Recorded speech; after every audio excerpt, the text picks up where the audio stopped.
Good morning, Tucson. Happy Monday to you. Welcome to this episode of the Creative City Show here on 1030 The Voice. On this December the 30th, we are almost to a new year and a new decade. Thanks for spending it with us. Welcome in. I'm your host, Zach Yenser. Every day, Monday through Friday, we talk about the stories and strategies of the people and ideas shaping Tucson's future.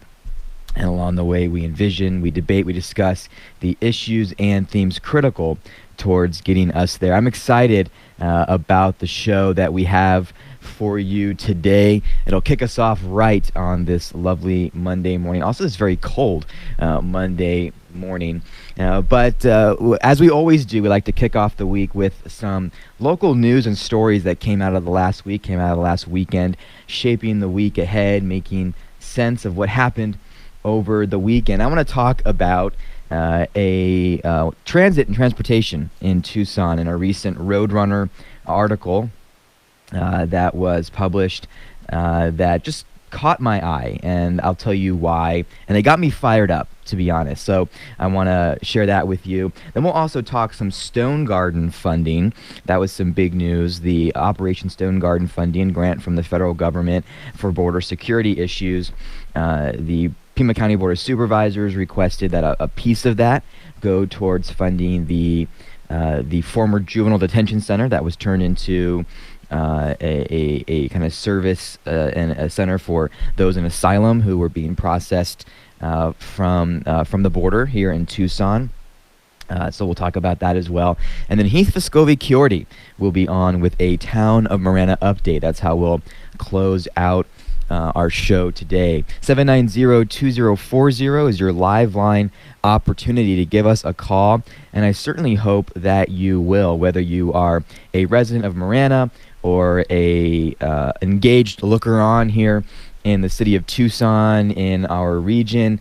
There's plenty of reasons to give us a call and to have a chat. 790-2040.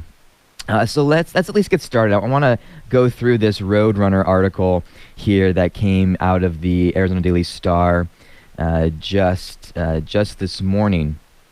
And it's called "The Roadrunner Looks Back at the Top Transportation News from 2019. So let me just preface this and say I really enjoy the Roadrunner. It's a piece of the Arizona Daily Star. It's usually really informative, and it's helped me kind of put some of my shows into context and kind of think about some things.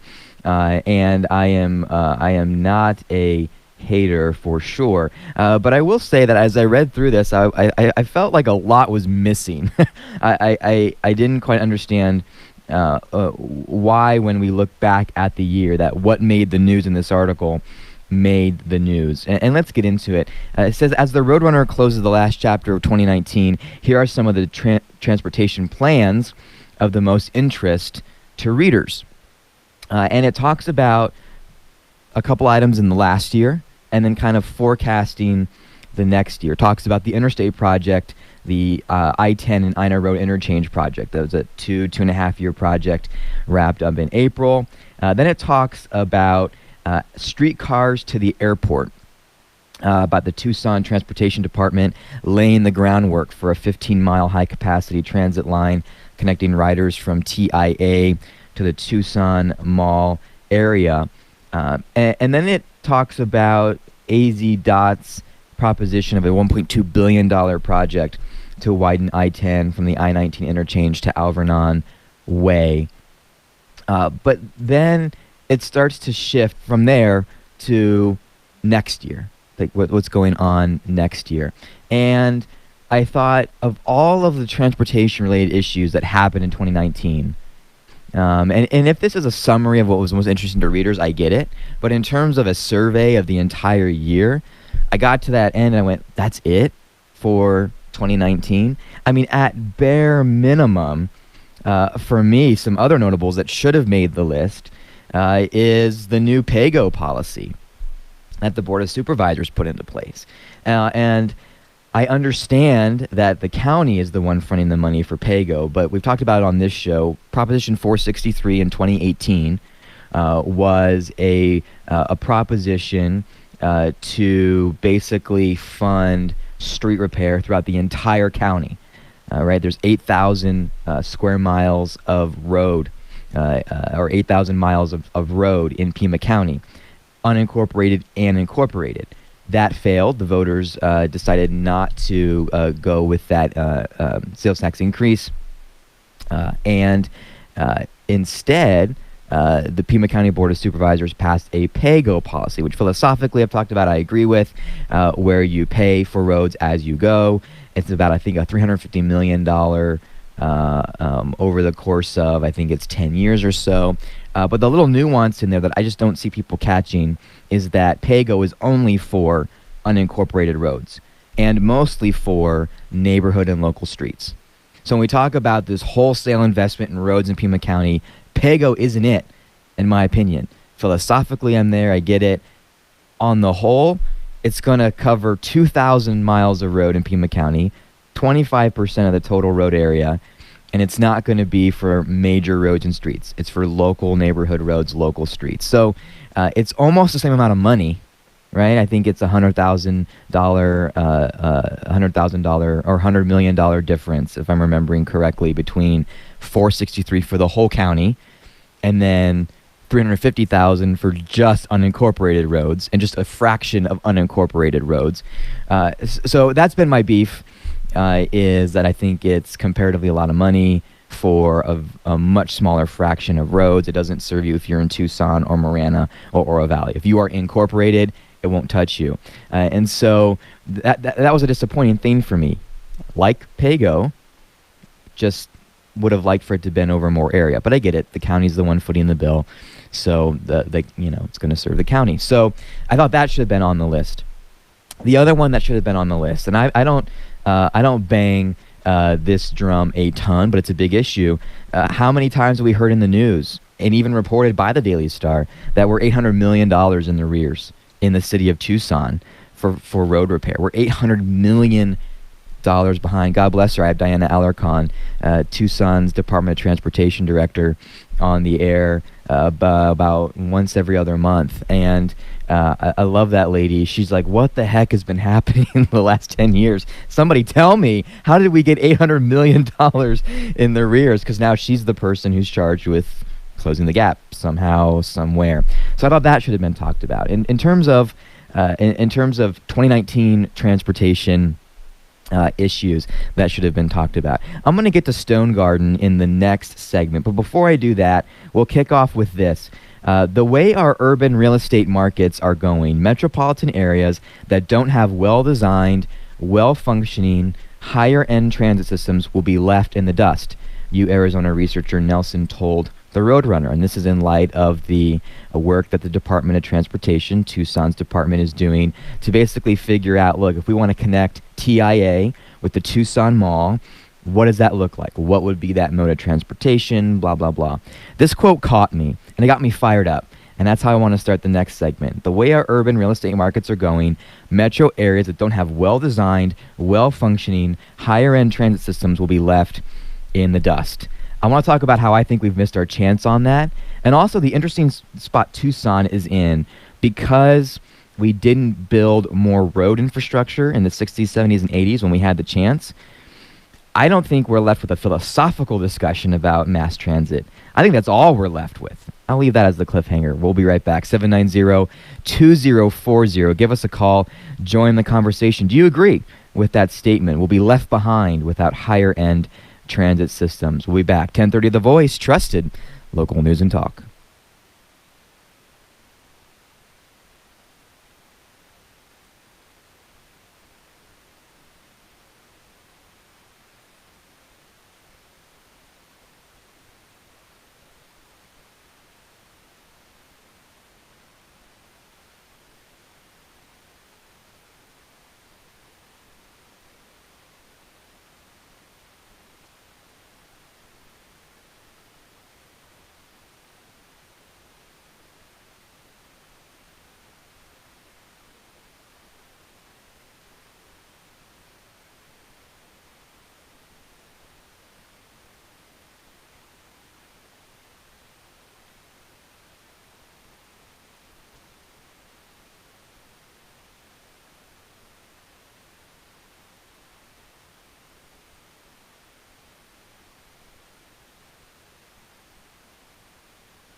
Tucson, welcome on back into the show. Monday, December 30th. We're just about to the new year, and I hope one of your New Year's resolutions to keep hanging out with us here on the Creative City Show. We talk about people and ideas shaping the future of Tucson. We debate, we envision, we talk about what that looks like. We're talking a couple of themes here before we welcome Heath Vescovi-Chiordi onto the program here in just a few minutes to give us a Town of Marana update. If you live in Marana, I'd love for you to stick around for the whole hour because Heath Vescovi-Chiordi works for the city manager's office and has a clear idea of what's happened in the last month since we had him on and what's going to happen in the month ahead. Before we get too far in, I want to give a shout out to one of our great sponsors here of the program. Today's show is sponsored in part by the Allstate agencies of Edmund Marquez. As an Allstate agent for the last 23 years, Edmund has 3 local agencies to serve you.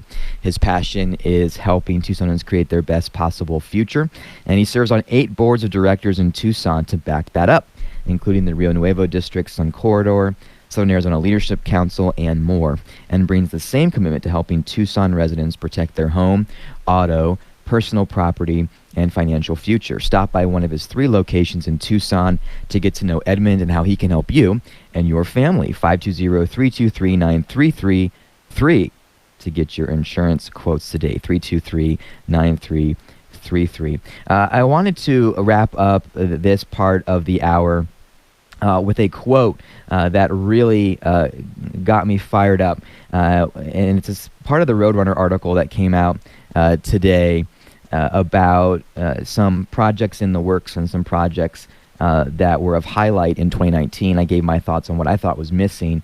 But in this piece about the Tucson Transportation Department laying the groundwork for a 15-mile high-capacity transit line connecting riders from TIA to the Tucson Mall, which I've talked about on the air before. I don't think the Tucson Mall is the destination of choice. It's a different show. But a U Arizona researcher said transit should be built up or the Tucson metropolitan area risks being left behind. I want to talk about that. Let's go to our phone lines. Robert called 790-2040 to join our conversation. Robert, you're live on the air. Thanks for calling in. Yeah, just a couple of things. I pulled over to make this call. You know, I live in the unincorporated Northwest area in what's called the Casas Adobes neighborhood. Yes.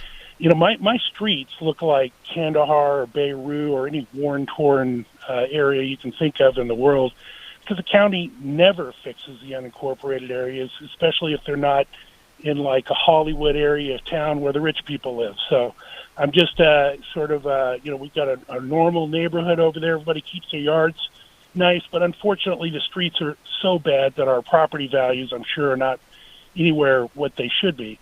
The reason nobody voted for that all-encompassing road deal was because nobody trusts the county to actually spend the money that's allocated on roads. They never do. With a simple majority vote, they can put it wherever they want. And I live in Allie Miller's district, and for purely political reasons, a couple of years ago, they took money that was earmarked for our streets and sent them elsewhere because they didn't like the way that she voted. So maybe we need to fix the corruption first. And just one last comment, and which would be on the transportation on any kind of a high speed or a rail or anything like that. I just don't think, if you look at all the municipalities where it's been used, Portland, other places, it's actually been a drain on the city. I don't think it's something we need to spend money on.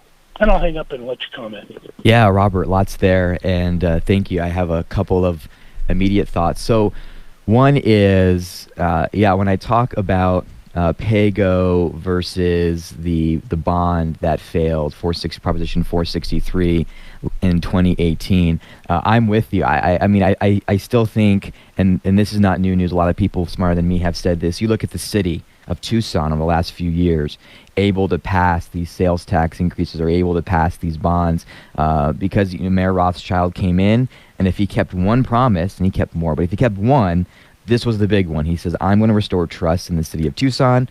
The city of Tucson residents had that trust, and they allowed him to win.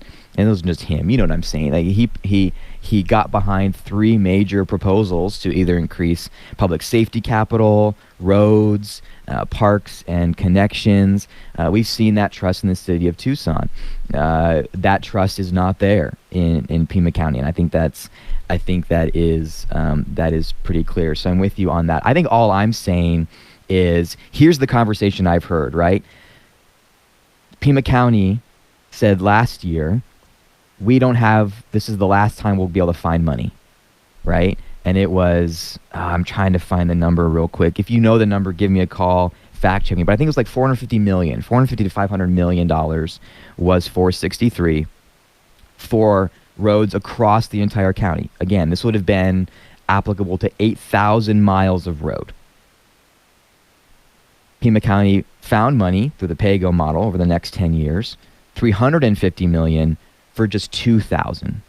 And so I think why I bring it up is to say we found $100 million less, but for only a quarter of the roads. And I just don't hear people talking enough about that. So do unincorporated roads need a lot of help? 100 million%. Are they going to get that help? I think they will. I'm optimistic about the PAYGO plan. It's about time.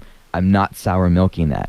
I'm just saying it's only for a quarter of the roads. And if you are in an incorporated area, you're not getting any love from PAYGO over the next, specifically from that, over the next 10 years. So I think it's a win, but I'm half and half on it. I think that's why I bring it up.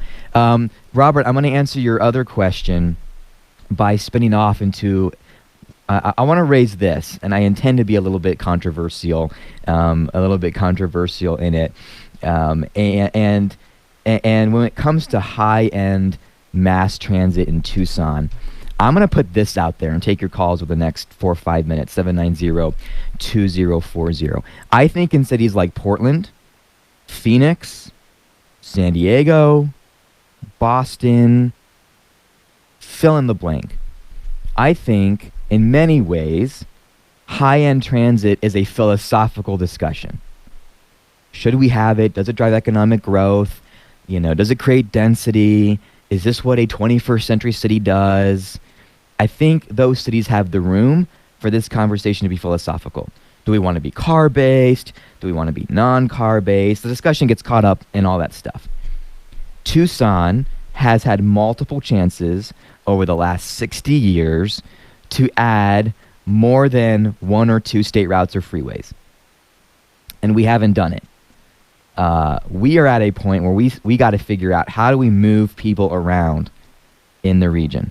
Because we don't have the infrastructure to do it. Now, I am not a person that says build, baby, build on highways. Because guess what happens when you build highways? You don't create more room. You just allow more cars on the road. You see that in cities around the country. People think, well, if we build X amount of highways, we're going to solve the problem. False. You just create more room for more cars. You don't solve congestion with highways. However, because there's always an in-between, between Tucson and those other cities is a lot of room for more highways. I don't think Tucson is serviced enough. In fact, that's why there is a highway being proposed, a connection between the 10 or the 19 and Aviation Parkway. The Barraza Highway, which, and by the way, will be done in about 20 years if it goes through. So many of us, unfortunately, I think I will see it, but I hope to see it. Many of us, many of you listening won't even be around when it gets done. But we need more road infrastructure. However the I-11 ends up, I think we need the I-11. I'll put it out there. I'm sure I'll get my hands slapped somewhere about that. But we need more highway infrastructure. Is it the end-all, be-all? No. Should we base our development around the car? Not entirely. I'm also not on the other end where I'm like, ban the car now. I don't call it corporate litter. I'm not on that end either. But in Tucson, I don't know how we really have the ability to add freeways. I think our opportunity for that has closed. I think besides maybe the Barraza connection, the I-11, we're not left with many choices, right? To build an east-west new highway or new freeway, it's not going to happen in Tucson. We might be able to make Golf Links a faster moving roadway, maybe Broadway, maybe Speedway. We can make some adjustments, but in terms of building, In many ways, I'm going to throw this out there, we lost our chance.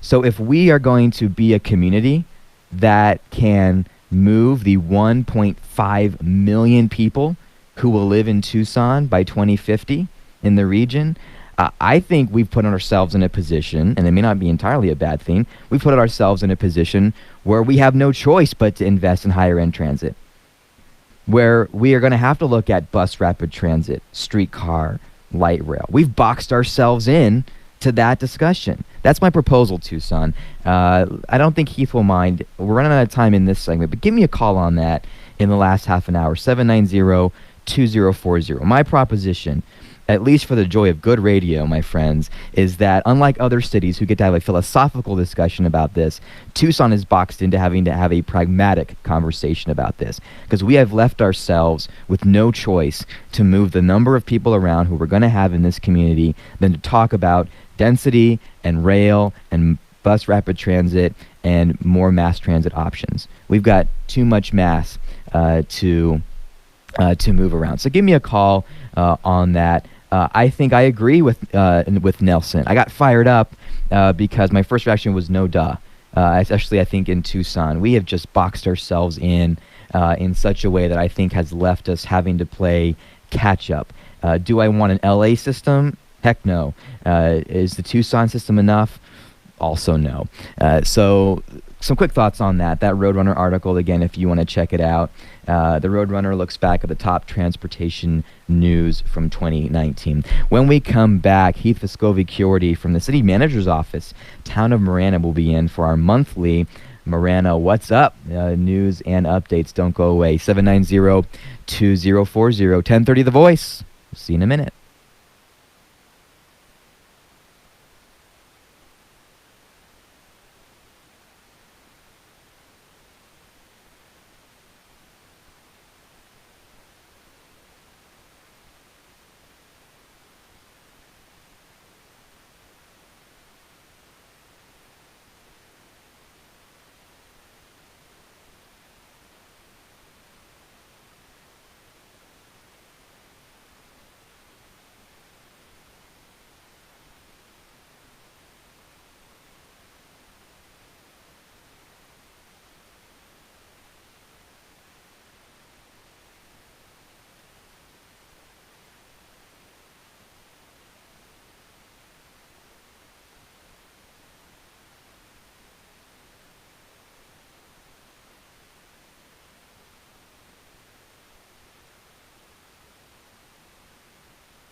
Tucson, welcome back into the 1030 The Voice studio. You're listening to the Creative City Show with me, your host, Zach Yenser. Every day, Monday through Friday, 9 to 10, we talk about people and ideas shaping the future of Tucson. And I promised at the top of the last half an hour, or the top of the hour, that we would talk about Stone Garden, Operation Stone Garden funds, and the news that Pima County got about its ability to use those funds for more humanitarian purposes.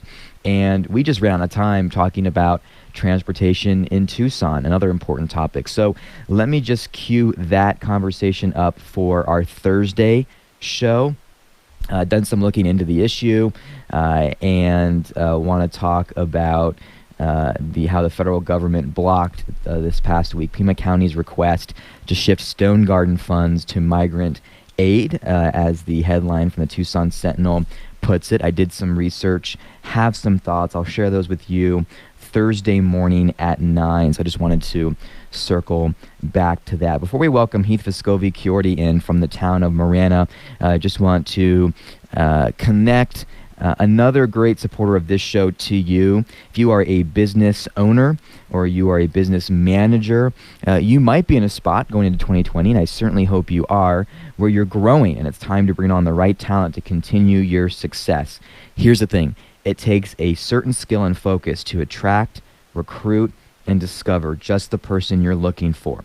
So whether you need an executive, are filling a key role, or have multiple positions to fill, do the right thing. I believe it's the right thing. And hand this process off to the Talent Store, run by local talent strategist Devin Underwood, who can do that work for you and would love to chat with you. A free 15-minute talent consultation, no strings attached.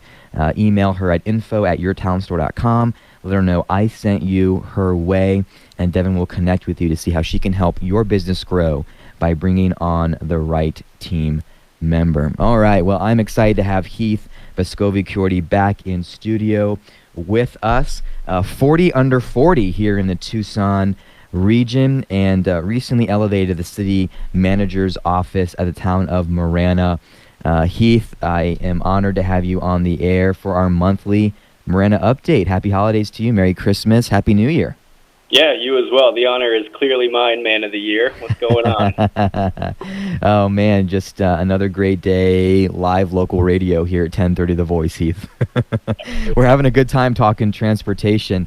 I didn't think you would mind, but I promised I'd keep the phone lines open for my maybe a little out there proposition, but I think the city of Tucson boxed itself in over the last 30 or 40 years in terms of its transportation infrastructure. I think we're left with not a philosophical decision, but a pragmatic decision to consider what mass transit options we need to start investing in to move the millions of people who will be in the region by 2050. I'm not sure Marana has the same problem. What do you think, Heath? Well, I was going to say, I think your point is well taken, even from an economic development perspective. I mean, in the 80s, there were some decisions that were made that kind of excluded us from developing the way that we should have back then. So I'm pretty sure now more than ever, the platform that you're saying from a pragmatic standpoint is accurate. With Marana specifically, our infrastructure is really all about regional interconnectivity. And so because we're so spread out and because we're kind of managing our money correctly, I think we're at a good point where we actually have the ability to manage those resources for this type of transit.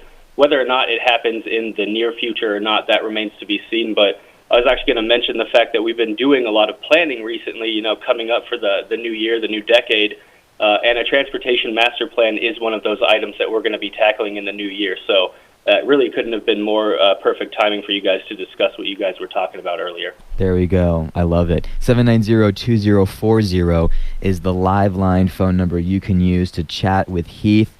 I have not asked Heath a question, at least rarely it's happened, that he hasn't had an answer for. So especially if you live in Marana, now's the time to ask your burning question, or at least put it on his radar, because he will go back and look it up and get back to you. A great element of this monthly part of our show. So Heath, I know you have a few economic development items to touch on. We'll talk a little bit of water and legislative session as well. So I'll let you decide where we start, but that's what we're up to today. Yeah, So just really quickly, the economic development stuff is actually really exciting. So I'm going to be kind of vague with it simply because we're trying to respect clients' wishes about what's going on in the activity. But Tangerine Road, which is a focus area within the town of Marana, has actually been kind of popping off lately, which is really great. Where Marana Technology Campus is on the east side of the 10 on Tangerine Road, that's where International Towers has their current headquarters. And we're actually going to be seeing another business popping in there relatively soon. We're not going to announce any of the specifics on the radio show or beforehand, but the company wants to make that joint announcement when the time is right. But this is kind of the announcement that every kind of local jurisdiction wants to see. Great jobs, great footprint, great square footage, and it's an industry that we directly try to attract. So we're really, really excited about this, and hopefully I'll be able to make this announcement for you guys in our next monthly update. But that, I know that's super vague. Sorry about that, everybody, but that's just kind of the nature of the beast right now. We have another interesting project that's going to be going in on Tangerine as well. That's called the Soul Dog Lodge, which is actually like an animal training and rescue facility. It's going to be about 32,000 square feet at the full build-out, multiple buildings on that campus. And the great thing about this is that it's a complementary service with the town of Marana Animal Services. So you'll be seeing a lot of joint projects with them that will basically benefit all of the residents in the region when it comes to animal control and care. So we're really happy about that. But some of the best news that I've been getting recently has been what's going on at our airport. So many of you might not know, but the town of Marana does have an airport. It's Marana Regional Airport. It's a reliever airport for the City of Tucson's airport. Not City of Tucson's, but for Tucson International. And we've gotten a lot of interest out there. We've had several parties talking about building hangars, putting manufacturing type and office type operations out there, whether or not it's actually on the actual airport itself or some town-owned land. We have about 60 acres just to the east of our airport layout area. So that type of interest has been amazing because those are the types of jobs and the types of industries that we're looking to attract. And I think a big part of that is because our airport director has done such a great job of working with community development to secure grants through the FAA for a lot of runway reconstruction and safety improvements out there. So we've been getting a lot of attention. And I gotta take my hat off to the airport director because he really works out there 24 hours a day, 7 days a week. Community development has played an integral part, as well as our economic development and even our legal team. Cleaning up some leases and things out there as well, and making it easier to do business out there. So, it's honestly been really great. We're really excited.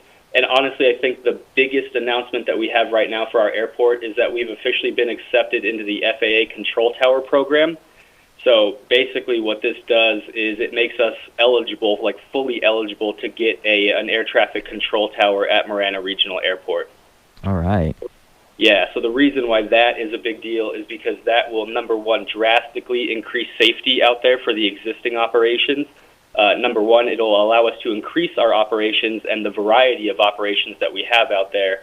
But I think the best thing is that we'll be able to utilize that air traffic control tower between us and Pinal Air Park, which has the same heading for its main runway.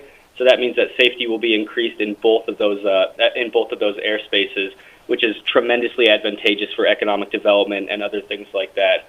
So I was speaking with the gentleman who helped us along the process, filling out those applications, and he was saying that if everything went perfectly, right, you could see a control tower out there in a year and a half. However, as it's the federal government and things like that, we're probably looking at 3 to 4 years. Basically what we're doing right now is going out and doing siting studies and figuring out where we would want the tower. We have an old siting study that we used from a while ago that we think might still be applicable to where the tower should go. And then after that, it's really just a matter of funding and where we are in line to actually build that tower. So crazy opportunity right now, actually, at the Marana Regional Airport. And again, it all falls in line with our economic development strategic plan, our airport master plan, our airport business plan. We're doing a great job of attracting those industries that we really know that we needed to focus on. And these are those kinds of jobs that we talk about. You know, they're high-paying, they're head of household wage jobs, plus federal dollars being infused in the community. It's going to be amazing for everybody, I think. You know, Heath, there seems to be two philosophies for growing an airport. One is to make it incentive-based, right? Communities work with work with airlines to bring in new flights or create like to kind of artificially create more demand, and then hope you can put butts in seats, which is a risky proposition. The other is to create real demand and build from that. And I would say, correct me if I'm wrong, it sounds like Marana is looking to take that second approach of growing based on demand, not growing to create demand. Is that fair? Yeah, I think to a certain extent, number one, safety is always a priority, right, in any airspace. So the grants that they've gotten to do those safety upgrades has been tremendously advantageous, right, because it makes it more attractive. But, really what we're trying to do is figure out a way that it's complementary regionally, and a big part of that is working with Pinal Air Park. So really we've just done a good job of identifying what makes the most sense for our community, and also, try to achieve that balance of what is appropriate and what's not. Right. So, whether or not it's an incentive or something like that, we still have incentives that are used town-wide that are applicable over there. Now people are just getting to look at that area because, number one, it's safer, number two, the market conditions are right, and number three, we have things that we can offer that kind of sweeten the deal, and they're not to our detriment or the detriment of the residents here. So it's just kind of that perfect mix right now for us, which is really great. Yeah, very cool. And I have to, I've spent just a lot of time looking at airport stuff recently, one of those rabbit trails that this show allows me to go on. But, regional planning is the future, right? A lot of communities want their airport to keep up with the Joneses, and it's just not realistic for every community and every airport. But regionally planning, how do you connect with Pinal? How do you be a feeder from and to TIA, right? Marana's airport doesn't have to be Phoenix tomorrow or in 10 years, regional planning seems to be the way to go. So I'm sure a lot of our listeners from Marana will be happy to hear about that growth. Heath, we're butting up to a break. When we come back, it looks like next on our docket might be some water and legislative session items. Is that where you're heading next? Yes, sir. That's where we'll go. Beautiful. Tucson, our last break of the hour. You're on with Heath Vescovi-Chiordi with the city manager's office. The town of Marana is on for our monthly Marana update. You're listening to 1030 The Voice, trusted local news and talk. We'll be right back.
Tucson, welcome back into the 1030 The Voice studio. You're listening to the Creative City Show with me, your host, Zach Yenser. We talk about what is happening in the region, shaping the future ahead. And on the line with us is Heath Vescovi-Chiordi, works with the city manager's office in the town of Marana. We have him on for a monthly Marana update. If you live in the town of Marana, you have about 10 minutes left to give Heath a call, 790-2040, to ask a question or talk about what you see happening up in Marana. We talked about some economic development updates with Heath in the last segment. In our part 2 of our conversation, we're also going to talk about some legislative session items that are on his mind and the mind of Marana, and also some water issues, which I know is a topic that we like to talk a lot about on this station and this show. So Heath, welcome on back in. I appreciate your time on this December 30th, right before the new year. Yeah, not a problem at all. I love being on. So really, just really quickly, I want to touch on water because I think, regionally we know that we've been having an issue with some unregulated perfluorinated compounds within 2 of our water systems. So our water department and our wastewater department with our town manager's office, legal, basically the entire organization, have been working on figuring out how to address those compounds to mitigate the negative, aspects and consequences of those. So we've been going through a design process for 2 different water treatment campuses for the town of Marana that will address those compounds. And actually, they have both begun construction on both of those campuses. So those 2 campuses, or the 2 systems, are the Picture Rock system, which is essentially the Continental Reserve area, and the Airline Lambert system, which is the Saguaro Bloom area. So really just a quick update on that is that we've gone through, we have 100% design, and we're actually starting construction on those.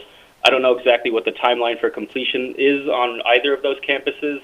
There are some long lead items in the construction process that kind of lead to taking a little bit more time than we anticipated, but things are moving forward very, very well with those 2 campuses, so we just want to make sure that our residents know that we're not sitting around on our laurels. We listened to everybody and what they needed, what they wanted. Our council took action, and we're getting ready to make those things a reality for our community. And honestly, that type of infrastructure is very beneficial for us in the long run. So when all is said and done, this is something that we're very, very happy to make sure that we're delivering to our residents. Wonderful. Wonderful. So as we head into 2020, your attention is no doubt being taken up in part by the legislative session that is about to start, Heath, or it started it starts right after the holiday, correct? Yeah, so I believe the first date of the session is January 13th. Okay. It's going to be a good one, honestly. So we're obviously planning for the future, so I wanted to touch on a few things that we've been doing.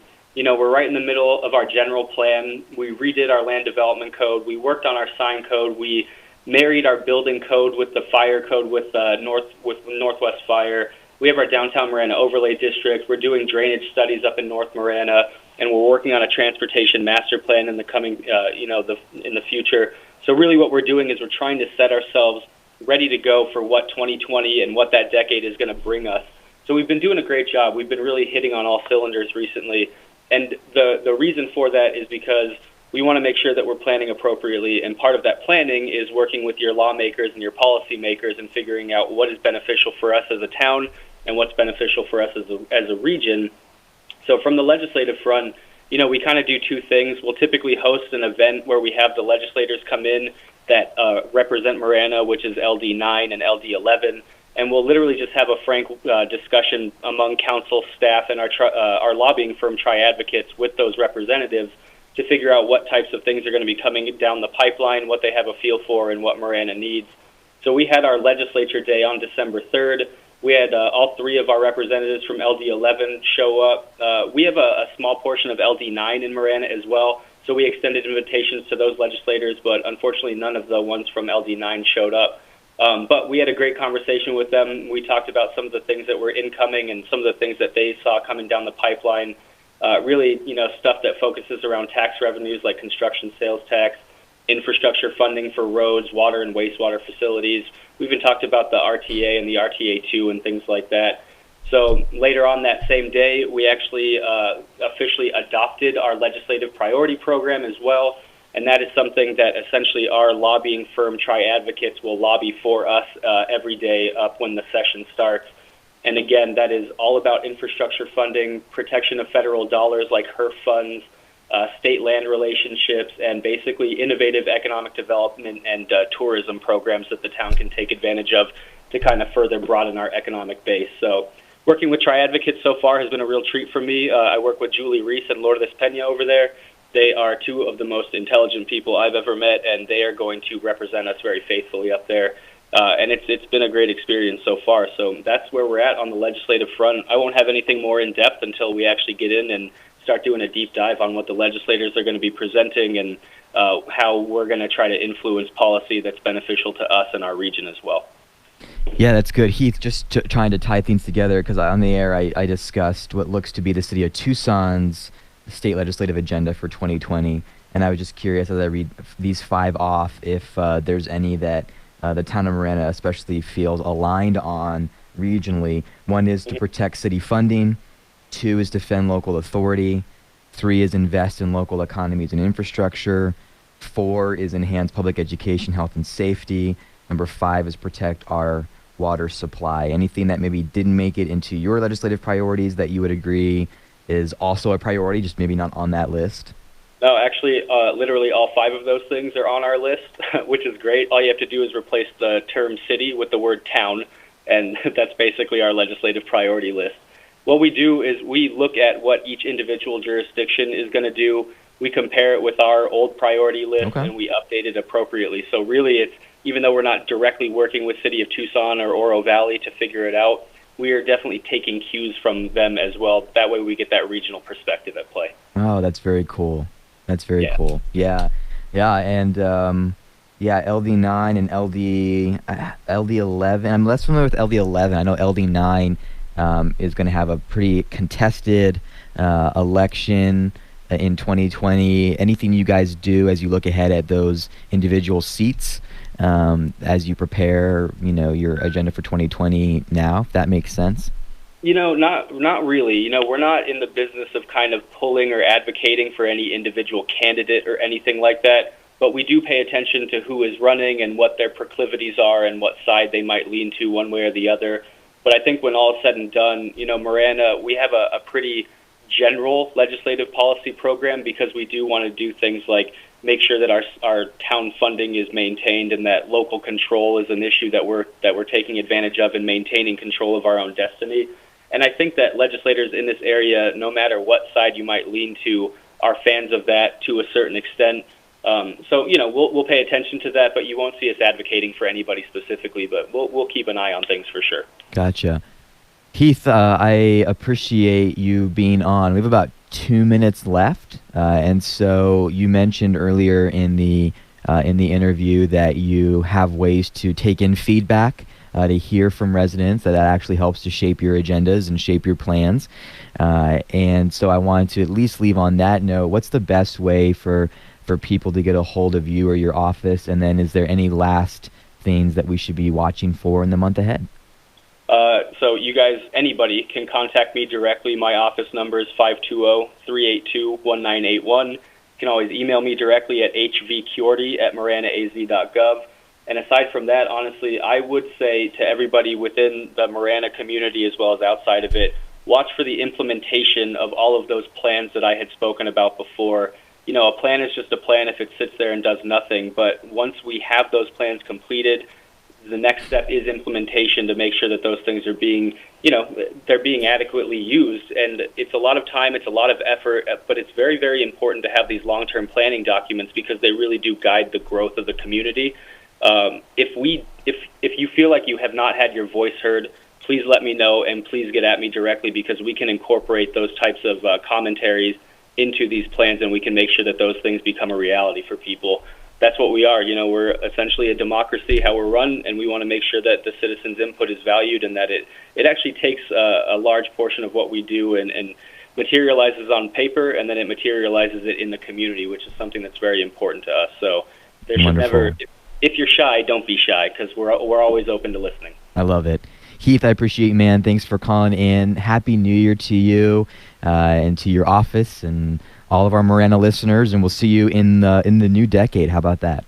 Yes, sir. You as well. Congrats on all the success, and to everybody on the radio, Happy New Year's. I hope you guys have a safe one. Super. Heath, take care. And that's our conversation with Heath from the city manager's office at the town of Marana. Tucson, we'll see you in the new year. Happy New Year to you. We've put together a couple days of shows that we think are worth reviewing and listening to. I will see you back on the air on Thursday. So Happy New Year. See you in 2020. Cool to say. Tucson, take care. This has been the Creative City Show on 1030 The Voice, signing out.